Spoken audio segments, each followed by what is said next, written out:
여러분, 저도 이재명 후보에 대해서 잘 몰랐습니다. 이재명 후보가 국회의원이었으면 국회에서 함께 의정활동을 하면서 얘기도 나눠보고 그분의 의정활동을 지켜보면서 아, 저분이 어떤 생각을 갖고 있구나, 또 어떤 성격의 사람이구나, 이걸 좀 짐작할 수 있을 텐데, 이분은 국회의원을 하지 않고 성남시장으로 처음 정치를 시작하고 경기지사를 하고 대통령이 후보가 됐기 때문에 저도 잘 몰랐어요. 그래서 우리 당의 대통령 후보로 선출된 다음에 이재명에 대해서 좀 공부를 해야 되겠다 싶어가지고 제가 책을 한권 읽었습니다. 이 책은 이재명 후보가 쓴 책이 아닙니다. 이재명 후보를 검증해 봐야 되겠다라고 생각했던 중앙대학교 방현석이라고 하는 교수가 있는데, 그분이 소설가예요. 그 방현석 교수가 자기 제자 둘을 붙여가지고 이재명 후보를 청문회 하듯이 9시간씩 2번 청문회를 하고, 그 다음에 각종 자료들을 싹 다 수집을 해가지고 이재명의 얘기가 거짓말인지 참말인지를 다 검증해서 이재명의 소년 시절부터 현재에 이르기까지를 해놓은 책입니다. 그래서 누구보다도 객관적으로 거짓말 없이 서술했을 거다라고 생각해서 이 책을 봤어요. 그래서 이 책을 보고 아, 이재명이 이런 사람이었구나 라고 하는 것을 저 나름으로 추적한 얘기를 지금부터 좀 들려드리고자 합니다. 이재명은 1964년생입니다. 제가 67년생이니까 저보다 3살 많아요. 근데 저보다 훨씬 나이 들어 보이잖아요. 흰머리라 나이 들어 보이는데, 검은색으로 좀 염색을 해라 라고 하는 얘기도 많이 하는데, 오히려 검은색으로 염색을 하면 사람이 굉장히 날카롭고 차갑게 보여서 이렇게 로맨스 그레이라고 그럽니까? 회색으로 이렇게 약간 물들인 것이 훨씬 포근하고 부드러운 느낌을 준다고 합니다. 경상북도 안동에서 태어났는데, 안동에서도 도촌이라고 하는 아주 깡촌에서 태어났어요. 우리나라가 동고서저 지형이잖아요. 동쪽에 산맥들이 쭉 분포되어 있어서 지구가 높아요. 그리고 이제 서쪽으로 내려올수록 평탄해지면서 이제 서해 바다로 연결이 되는데, 경상북도 안동이니까 산이 높은 꼴짝이 마을이었습니다. 논밭이 없어가지고 화전민의 아들이라고 하는데, 또 화전민이라는 게 그런 거잖아요. 산에 있는 나무를 불태워서 싹 다 태우고 긁어내고 거기를 밭으로 이렇게 개간을 해서 농사를 먹고 사는 그런 집안인데, 그 화전민의 아들이었다고 합니다. 아버지 때 그 산떼기 밭도 싹 다 처분을 했던 모양입니다. 아버지가 시골에서 농사를 지을 수가 없어서 큰아들을 데리고 성남에 올라와서 성남에 있는 전통시장을 청소해주고 거기서 봉급을 받고 살았어요. 이재명의 형제는 7남매입니다. 7남매. 이재명이 넷째인가 다섯째인가 그런 거 같아요. 근데 어쨌든 아들 하나 데리고 아버지는 성남에서 살고 나머지 6남매는 어머니가 시골에서 푼 팔아가지고 먹여 살렸습니다. 그러니까 집안이 가난해가지고 학교를 갈 수가 없어요. 초등학교는 의무교육이니까 다 다녀야 되지만 중학교 이상부터는 못 가요. 모든 형제가 못 가고 중학교 간 형제는 딱 하나, 셋째 형만 갔습니다. 거기가 제일 머리가 좋았나 봐요. 초등학교 1학년 때 성적표인데, 통지표 1학년 2반 17번 국어, 사회, 산수, 자연, 체육, 음악, 미술, 실과도 있네요. 전부 다 미. 체육만 우예요. 이재명이 머리가 나쁜 사람은 아닌데 공부를 할 필요가 없어요. 공부를 잘하면 뭐합니까? 중학교를 못 가는데. 그러니까 옆에 짝꿍이 시험을 못 봐가지고 눈물을 찔찔 짜고 있으면 시험지를 바꿔줬다고 해요. 네 이름 써서 내라. 자기는 시험 성적이 좋아야 필요가 없어요. 그 친구가 고마워서 건빵 주면 받아먹고 그랬다고 그러는데, 그렇게 살았습니다. 여기 이제 환경미화 수학여행 뭐 이 얘기가 있는데 그 얘기는 제가 나중에 할게요. 초등학교를 졸업하고 났더니 성남에 사는 아버지가 이제 가족들 다 성남으로 올라와라 해가지고 한 집안으로 합칩니다. 합쳤는데 이재명 생각에는 아버지가 성남에 가서 돈을 많이 벌었나 보다 해서 올라왔더니 성남에 지하 단칸방에 살고 있으면서 가족들을 부른 거였어요. 그러니까 아버지 어머니까지 모두 9 식구가 지하 단칸방에서 살았던 겁니다. 그러니 학교 갈 엄두를 못 내고 초등학교 막 졸업한 13살 먹은 아들을 성남에 있는 공장에 취직시켜요. 13살짜리가 공장에 가는데 아동노동은 법으로 금지되어 있기 때문에 이재명의 이름으로는 취직이 안 됩니다. 위장 취업을 해요. 동네 형 이름을 빌려가지고 위장 취업을 합니다. 많이 애기인 줄 알면서도 싼 가격에 노동자 일소를 얻으려고 그냥 씁니다. 맨 처음에 취직했던 공장이 목걸이 만드는 공장이었어요. 여러분들 목걸이 어떻게 만드는지 잘 모르시죠? 저도 잘 모릅니다만 염산으로 이렇게 주형을 만들어 가지고 거기에 이제 금 같은 걸 부어서 이제 만든다고 그래요. 이 목걸이 공장에 가서 받았던 한 달 월급이 3,000원. 그 당시에 쌀 한 가마 가격이 3,500원이었다고 그러니까 소년으로는 어느 정도 받은 월급이었던 것 같아요. 이 월급을 갖고 집안 식구들이 먹고 살아야만 했다고 합니다. 이 사진은 지하방에서 지상 단칸방으로 올라와서 식구들이 밥 해먹는 장면입니다. 요 고개를 수그리고 있는 게 이재명 후보인 것 같고 그 어머니고 그렇습니다. 이 사진은 이게 공장의 작업복이겠죠. 어른들이 입는 작업복이라 자기 몸에 훨씬 큰 거를 이렇게 입고 있는데 얼굴이 순하게 생겼어요. 네. 어린 얼굴에. 네. 공장을 한 5-6군데 옮겨 다녔는데 대학 가기 전까지 어느 공장에 홍대리라고 하는 사무직, 관리직 노동자가 있었는데 이 홍대리가 월요일날 아침에 공장 근로자들을 이렇게 모아놓고 작업반장 어깨를 톡 치고 잘 좀 하자 하고 들어가면 그 작업반장이 노동자들을 줄을 세워놓고 빠따를 때렸다고 해요. 그래서 자기 어린 마음에 나는 홍대리 같은 사람이 돼야 되겠다. 이 홍대리 같은 사람이 되려면 어떻게 해야 되는가 물어봤더니 고등학교를 나와야 된다고 했대요. 고등학교를 가고 싶었는데 아버지가 학교를 안 보내주는 거예요. 야, 돈은 누가 벌고 네가 학교를 가? 그래서 낙담에 있었는데 검정고시라고 하는 것이 있다는 걸 알아가지고 검정고시 공부를 해서 3개월 공부해서 중학교를 검정고시로 졸업을 합니다.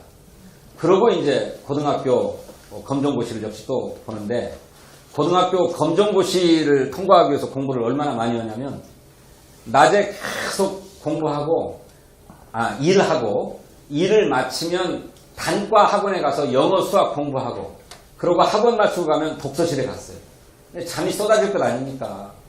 이 잠을 깨보려고 책상 위에 참고서를 펼쳐놓고 그 주위에다가 압점을 뿌려놨대요. 졸면 찔리라고. 근데 처음에는 찔리면 아프니까 깼는데 나중에는 찔린 줄도 모르고 막 자더랍니다. 그렇게 공부해가지고 고등학교 검정고시를 통과를 하고 해요. 그런데 홍대리 같이 취직은 할 수가 없었어요. 왜냐하면 정규 고등학교를 나온 게 아니어서 취직을 안 시켜줍니다. 그래서 대학에 가야 되겠다 생각을 하는데 대학은 어린 반푼할 수도 없는 게 누가 학비를 대줄 수 있는 사람이 있어야 가죠. 아버지를 졸라도 절대 안 된다고 그래요. 돈은 누가 버냐.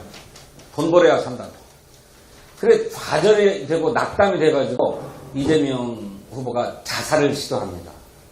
성남 동네에 있는 약국에 가서 수면제를 사다가 한 30알을 먹고 연탄불 펴놓고 다락방에서 누웠는데 잠이 안 오더라네요.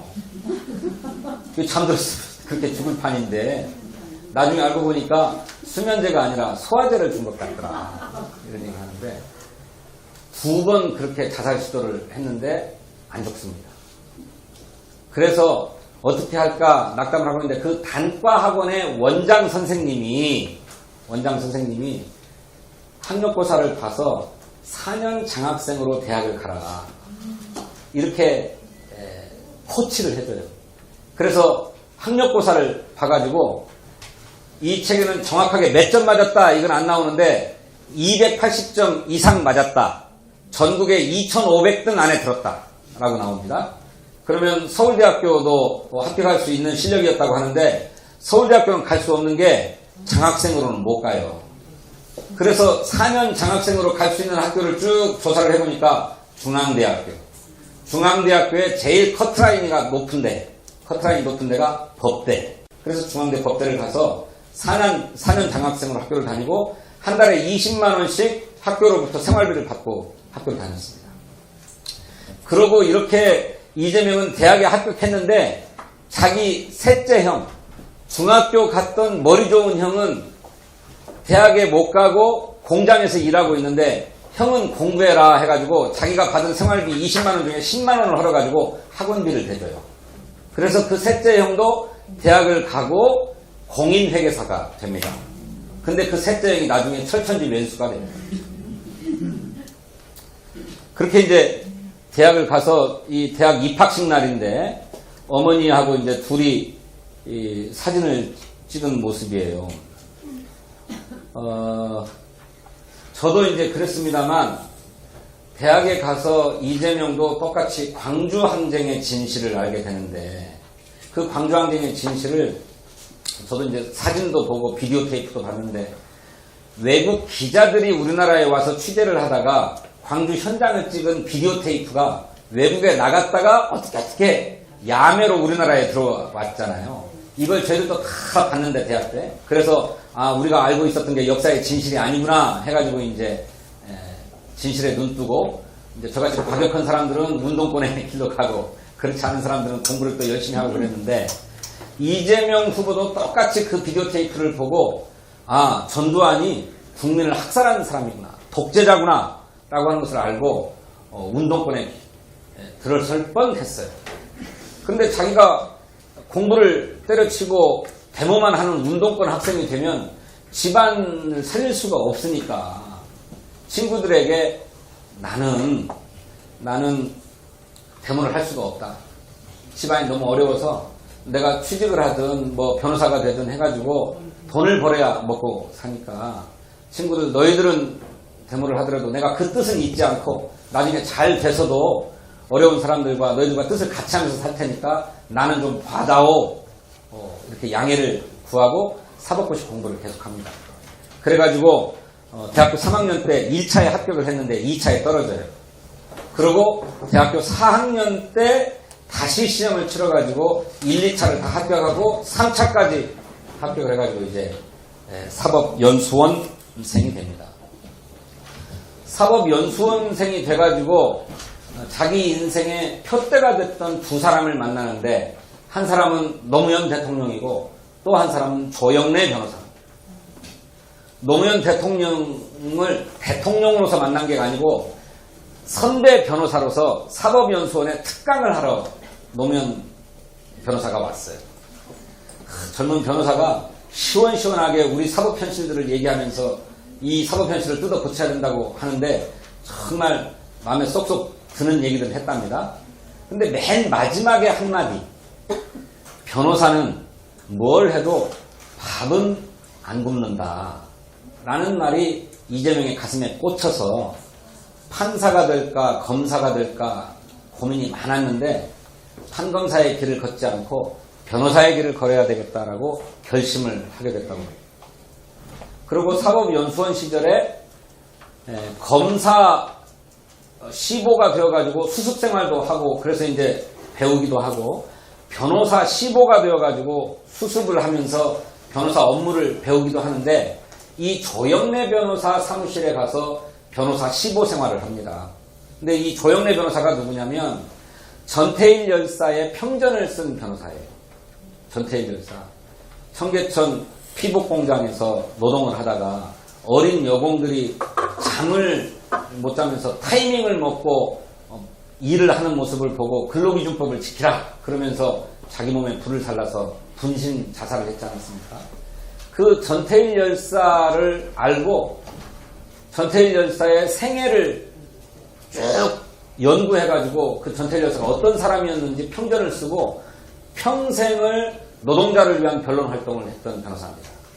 이 밑에 가서 변호사 15 생활을 하고 이재명이 변호사의 길로 가겠다고 결심을 해요. 변호사가 돼서 돈을 많이 벌으려면 서초동에 가서 사무실을 내야 되잖아요. 근데 이재명은 성남시에 가서 변호사 사무실을 냅니다. 성남시에 가서 변호사 사무실을 내겠다고 그러니까 조영래 변호사가 정말로 뜻이 기특하고 갸륵하다 해가지고 자기 이름으로 은행에서 500만 원 빌려서 사무실 보증금을 하고 이재명한테 빌려줬다고 그럽니다. 그렇게 이제 성남에 변호사 사무실을 내고 성남에 있는 노동자, 자기와 같이 어려운 사람들을 위한 변론 활동들을 많이 하는데 그 변론 활동하는 가운데 꼭 기억에 남는 두 가지 일화가 있었다고 해요. 하나는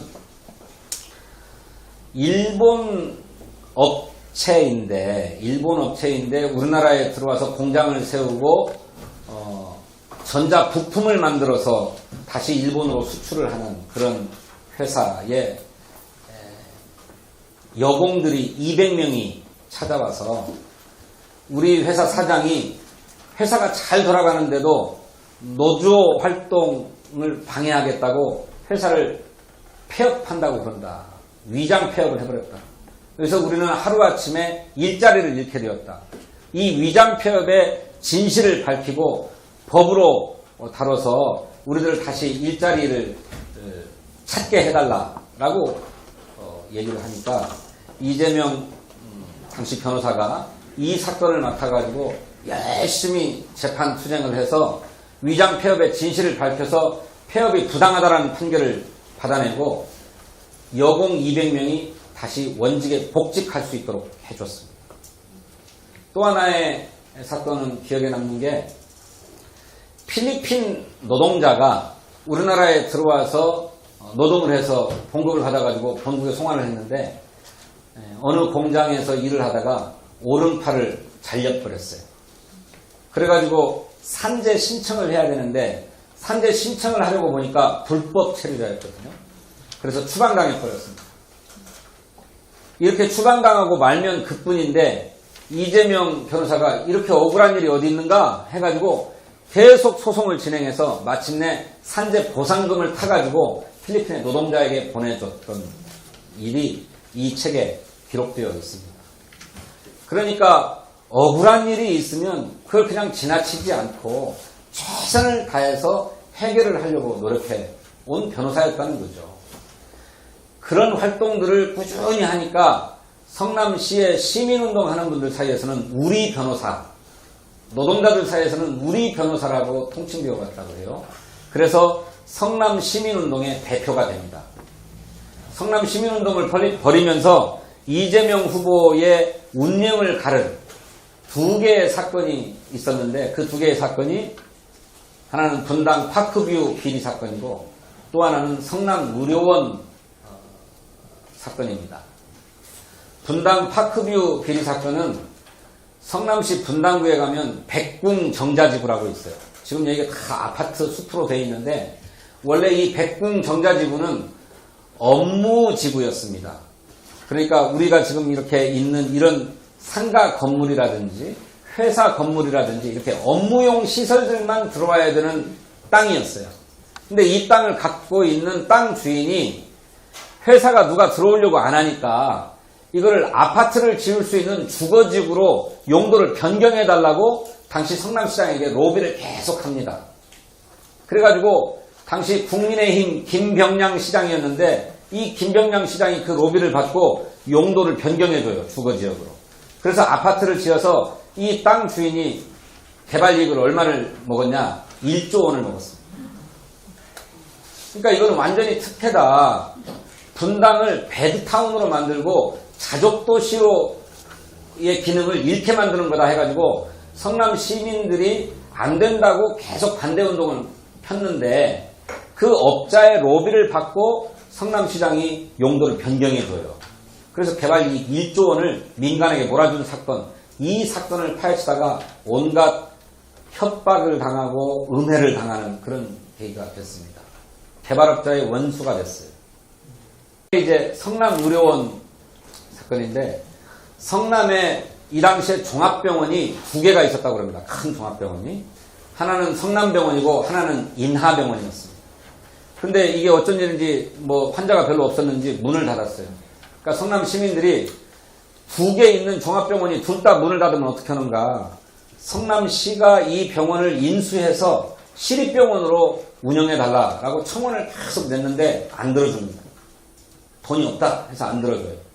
그러자 우리나라 법에는 지방자치의 경우에는 주민들이 직접 조례안을 만들어서 성남시의회에 제출하면 성남시의회가 의무적으로 심사해서 가부간에 결정을 하도록 되어 있어요. 그걸 주민발안제도라고 그러는데, 법률은 그런 제도가 없습니다. 법률은 국회의원만이 법안을 낼 수 있는 권한이 있어요.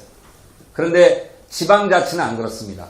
지방의원들이 조례를 낼 수 있는 권한이 있지만 일정 수의 이상의 시민들이, 주민들이 함께 합동으로 조례를 만들어달라라고 청원하면 조례를 낼 수가 있어요. 성남시민 18,000명이 동의를 해가지고 조례안을 만들고, 성남시민 50만 명 중에 20만 명이 서명을 해가지고 조례를 만들어달라, 성남시립병원을 만들어달라고 하는 조례안을 냈는데, 성남시의회가 이 조례를 47초 만에 부결시켜버립니다. 이게 그 조례안이 부결된 걸 보고 너무 억울해서 우는 모습이에요. 우리 정치사에 이렇게 우는 사람이 있었습니다. 김대중 대통령이 제 기억으로 제가 본 것은 3번 이렇게 우세요. 한 번은 미국 망명에서 돌아와가지고 광주를 찾아서 광주 망월동의 5월 항쟁 열사들의 무덤을 찾아가서 이렇게 웁니다.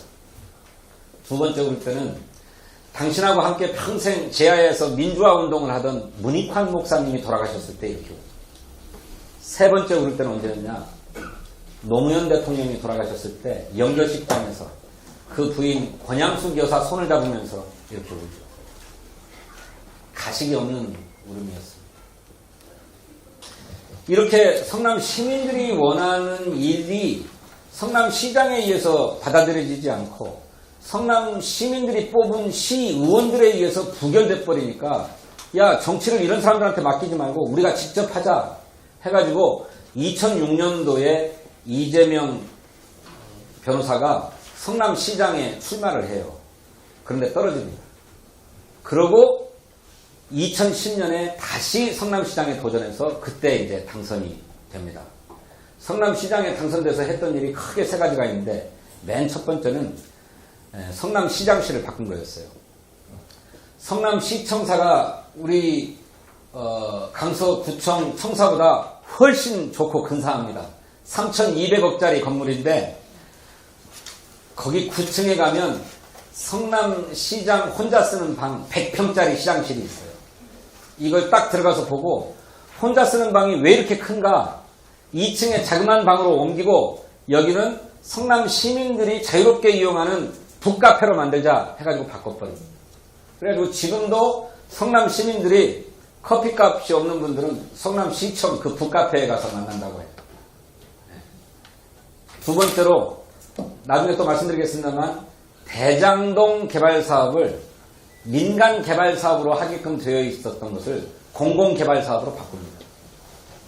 이게 아까 분당지구의 파크뷰 특혜 분양 사건, 그것에 이어서 민간 개발업자의 표적이 되는 사업이었습니다. 나중에 또 자세히 말씀드릴게요. 세 번째로는 아까 주민조례가 부결되었던 성남시립병원을 짓는 일. 시립병원을 지어요.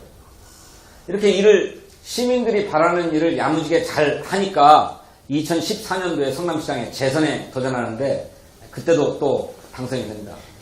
분당은 천당 밑에 분당이라고 얼마나 잘 사는 사람들이 사는지 몰라도, 분당은 민주당의 험지인데 그 분당 험지에서 오히려 이재명에 대한 지지가 더 많이 나왔습니다. 재선 때.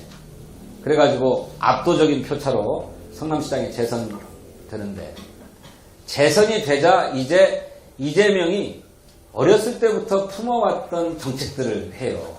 그게 이제 여기 제가 적어놓은 일들입니다. 하나는 청년 배랑 사업. 우리 어린아이들을 낳으면 아이들을 키울 수 있는 보육료를 우리 국가가 다 지원해 줍니다. 그래서 어린이집에 보내거나 유치원에 보내거나 그 보육료들, 유치원료들 다 국가에서 지원해 주고 아동수당도 또 주죠. 아동수당도 만 7세까지.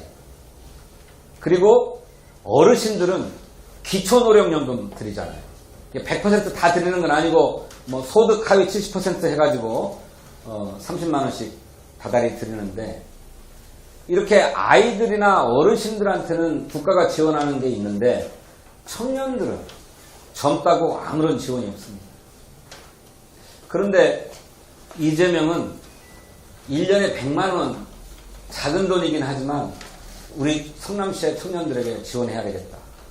왜냐하면 그 돈이 없어서 운명이 바뀔 수가 있기 때문에 어떤 분들이 1년에 100만 원이면 한 달에 8만 원 정도 되는데 한 달에 8만 원 그 용돈 같은 돈 어디다 쓰라고 그런 거를 주고 생색을 내느냐 그러는데 여러분 얼마 전에 뉴스 보셨습니까?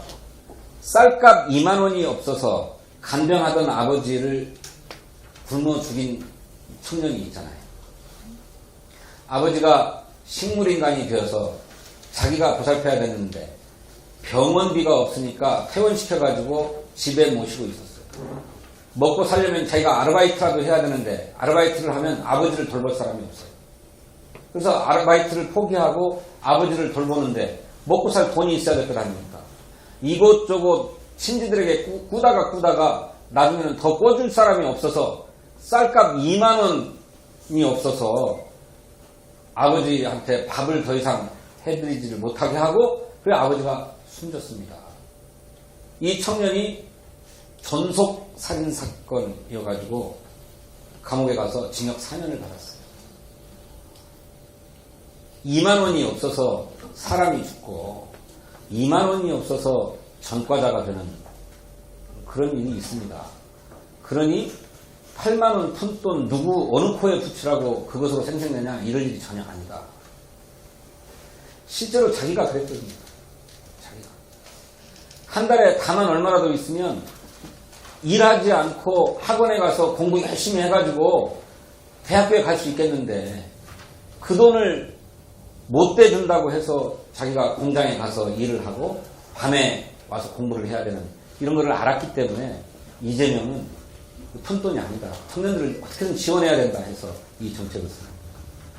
공공산후조리는 자기가 직접 체험한 일은 아닙니다만 산후조리에 돈이 많이 들어간다고 그래요. 그 질 좋은 산후조리는 아주 비싸기도 하고 근데 성남시는 산후조리를 모두 다 성남시의 재정으로 다 지원했습니다. 그래서 아기를 낳으면 아기 엄마들의 산후조리는 성남시가 다 책임지고 무상으로 다 드리도록 했습니다. 아기 엄마들한테 인기가 좋았죠. 무상교복. 이재명은 평생에 교복을 입어본 적이 없어요. 중학교, 고등학교를 갔어야 교복을 입어보죠. 자기는 교복 입어보는 모습이 그렇게 좋고 교복 입은 것이 너무나 부럽고 교복을 입지 못한 자기 모습이 너무 부끄러웠다고 합니다. 그래서 우리 성남시의 아이들에게는 교복만큼은 다 입히고 싶다. 그래가지고 무상교복 사업을 합니다. 그래서 학부모들한테 인기가 좋았어요. 네 번째로는 노인 소일거리 사업을 하는데 노인들이 기초노령연금은 다 드리지만 이것으로도 부족하니까 용돈을 자식들한테 받아 써야만 하잖아요. 일거리가 없으면. 그러니 어떤 일이라도 한 달에 20시간, 20시간만 일을 하면 10만 원씩을 드리겠다 해가지고 아이들이 등하교 할 때 뭐 길 잘 건너라고 이렇게 안내해주고 보호해주고 하는 일 하루에 1시간씩만 해도 10만 원씩을 다 드렸어요. 그러니까 노인들이 갑자기 없던 용돈이 생기니까 너무 좋은 거예요. 그 며느리나 아들한테 손 안 벌려도 되니까 아쉬운 소리를 안 해도 되니까 떳떳하고 손주들이 치킨 하나 사달라고 칭얼대도 이거 하나 먹자 이거 주문해라 이렇게 해서 자존감이 높아졌어요. 그래서 어르신들한테도 크게 지지를 받았습니다. 이 일을 결심하게 된 배경이 있는데 그게 초등학교 5학년 때 일입니다. 아까 제가 설명하고 넘어갔는데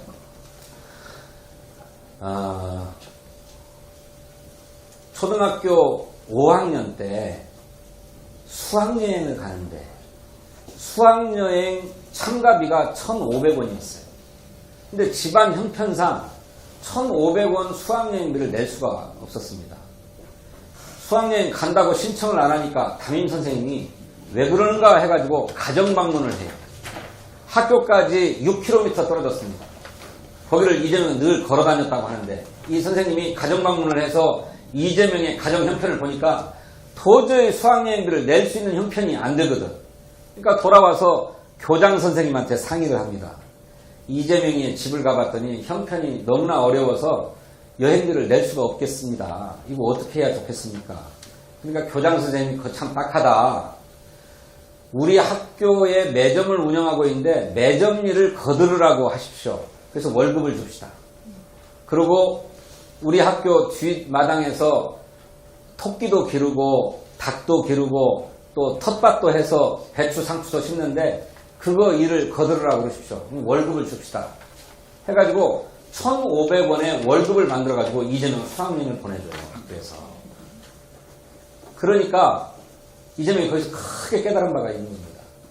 그냥 없는 돈을 공짜로 달라는 게 아니고 일해서 그 보답을 해주면 나도 당당하게 수학여행 갈 수 있는데 그런 일을 많이 개발해야 되겠다 해가지고 노인 소일거리 사업을 했다고 합니다.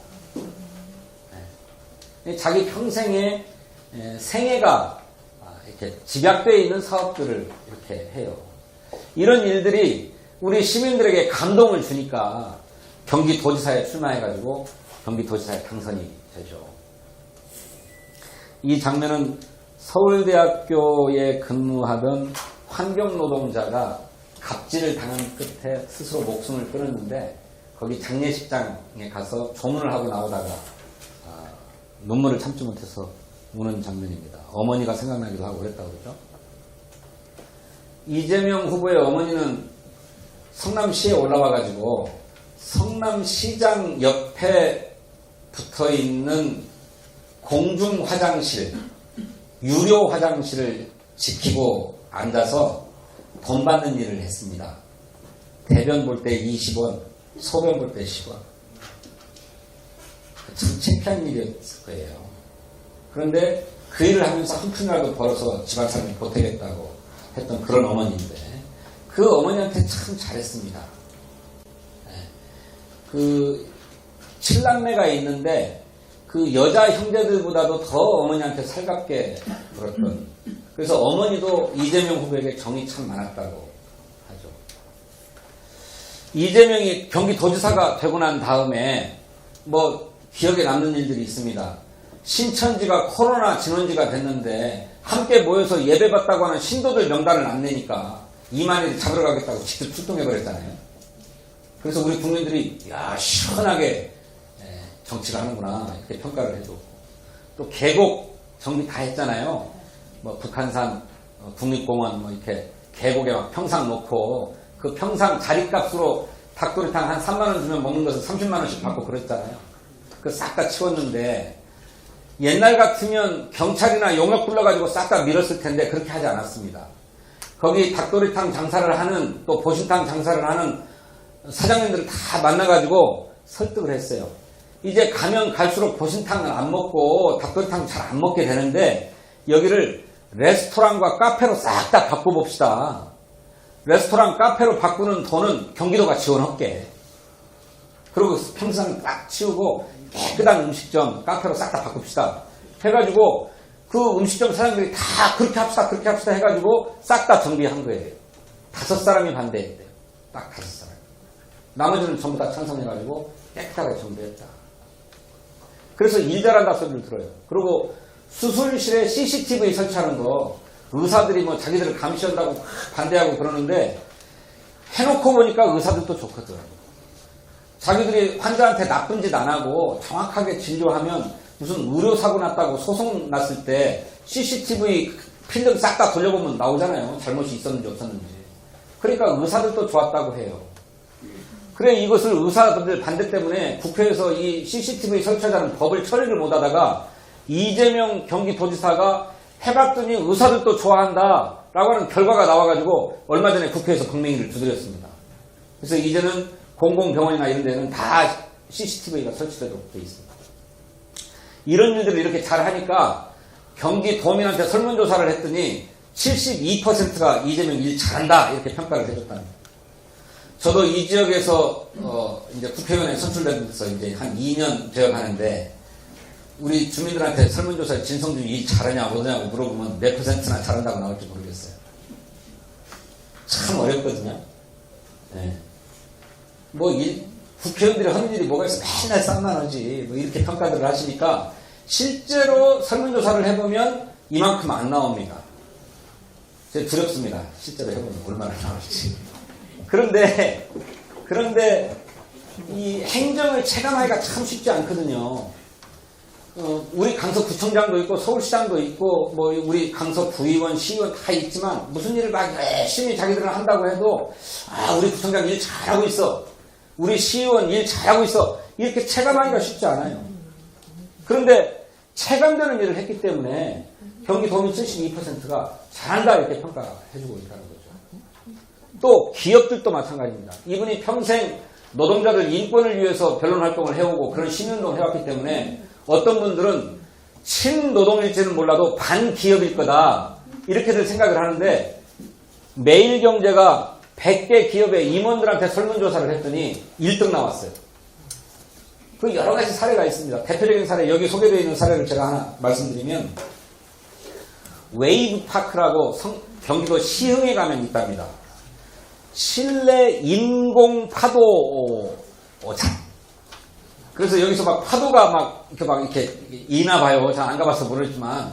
그러면 거기서 파도 타기도 하고 뭐 헤엄도 치고 그러는 모양인데 이 웨이브파크라고 하는 파도 공원을 만들려고 하는 기업이 부산시에 만들려고 2년 6개월간 허가를 내달라고 했는데 허가가 안 나왔어요.